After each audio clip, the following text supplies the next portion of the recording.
สบายดีตอนเช้ามื้อนี้พบกันเช่นเก่าเช่นเคยกับณชาแนลแต่ว่ามื้อนี้สิเปลี่ยนรูปแบบกิจกรรมนิดนึงเนาะเห็นจัดกิจกรรมเรื่องการตึกเบ็ดอยู่ตามสถานที่ต่างๆแต่มื้อนี้เปลี่ยนบรรยากาศมาพาท่านผู้ชมมาชมสวนเนาะมื้อนี้กิจกรรมอยู่สวนก็แม่นอนามัยต้นไม้ที่ปลูกอยู่ในสวนนี้แหละสีอนามัยเสียหญ้าแล้วก็ใส่ฝุ่นขี้งัวเนาะติดตามกันว่ากิจกรรมมื้อนี้สิมีแนวใด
พร้าวนี่ตายแล้วกงนั้นเนาะหรือว่ามันยังเขียวอยู่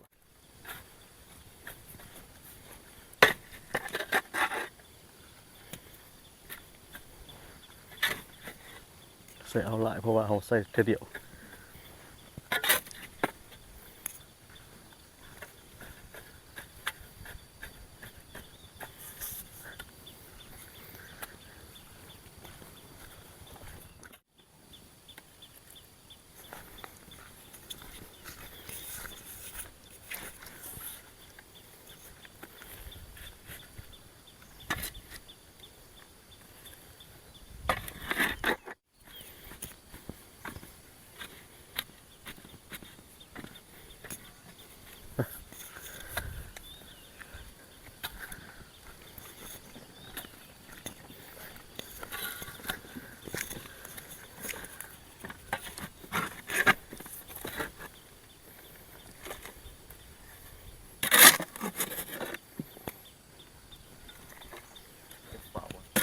11 ต่อ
ปลาเก็ตได้บ่ที่ก้อนนี้มันกินหมดมีถึงอย่างเห็นปลาดุก ปลาเก็ตมีหรือเปล่าปลากินหญ้าเอาลง200